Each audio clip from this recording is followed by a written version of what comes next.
মালয়েশিয়ায় ১ লক্ষ কর্মী নেওয়ার ঘোষণা। নতুন নিয়মে কি শিক্ষাগত যোগ্যতা, কত টাকা লাগবে এবং কি বয়স প্রয়োজন, সবকিছু এখন জানুন এক ভিডিওতে। আসসালামু আলাইকুম প্রিয় দর্শকবৃন্দ, আশা করি সবাই ভালো আছেন। আজকে হাজির হয়েছে এই মুহূর্তে পাওয়া মালয়েশিয়া কলিং ভিসার সর্বশেষ আপডেট নিয়ে।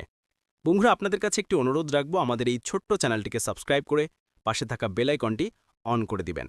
আর যারা আগে থেকেই সাবস্ক্রাইব করে রেখেছে তাদেরকে অসংখ্য ধন্যবাদ। মালয়েশিয়ার শ্রমবাজারে অবশেষে এলো বছরের সবচেয়ে বড় ঘোষণা।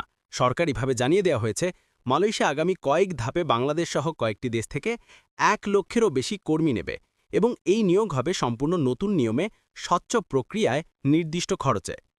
কয়েক মাস ধরে গুঞ্জন, অনিশ্চয়তা, আলোচনা সবকিছুর পর এখন এই ঘোষণাই শ্রমবাজারকে আবার সরব করে তুলেছে।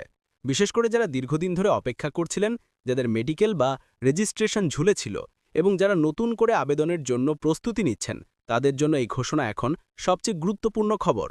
মালয়েশিয়ার মানব সম্পদ মন্ত্রণালয়ের দাবি, শিল্প কারখানা, নির্মাণ, কৃষি, পরিষ্কার পরিচ্ছন্নতা, ফ্যাক্টরি লাইন, ওয়্যারহাউস সব সেক্টরে শ্রমিকের ঘাটতি তীব্রভাবে বেড়ে যাওয়ায় দ্রুত বড় পরিসরে নিয়োগ দিতে হচ্ছে।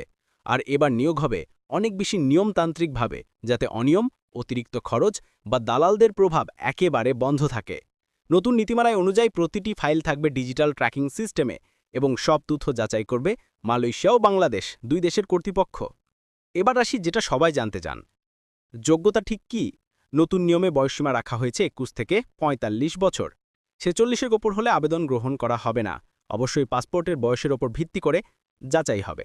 শিক্ষাগত যোগ্যতার ক্ষেত্রে এবার নতুন শর্ত এসেছে, কমপক্ষে অষ্টম শ্রেণী পাস থাকা ভালো, তবে সাধারণ পড়তে লিখতে পারলেই অনেক সেক্টরে চাকরি দেওয়া হবে। ফ্যাক্টরি, মেন পাওয়ার, ক্লিনিং, প্ল্যান্টেশন এই সেক্টরগুলোতে উচ্চশিক্ষা লাগবে না, তবে যাদের ইংরেজি বা বেসিক কম্পিউটার জানা আছে তাদের জন্য বিশেষ সেক্টরে আলাদা সুযোগ তৈরি হবে। বন্ধুরা, এইসব কথার ফাঁকে আরেকটা কথাও বলে রাখি, মালয়েশিয়া কিন্তু ১৫ই ডিসেম্বর থেকে নতুন করে কর্মী নেবে, অর্থাৎ ১৫ই ডিসেম্বর থেকে আবেদন শুরু। সবচেয়ে আলোচিত প্রশ্ন, কত টাকা লাগবে? মালয়েশিয়া এবার খরচের বিষয়টি নিয়ে সবচেয়ে কঠোর অবস্থানে গেছে।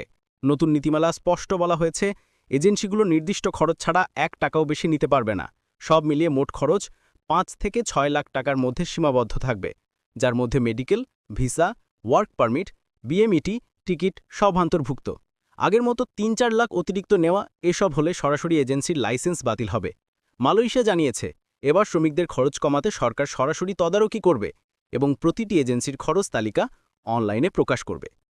যোগ্যতার মধ্যে আরও ২টি বিষয় এবার বাধ্যতামূলক করা হয়েছে, মেডিকেল এবং পুলিশ ভেরিফিকেশন। মেডিকেল এবার নতুন কিছু টেস্ট যুক্ত হয়েছে, heart, lung capacity, diabetes screening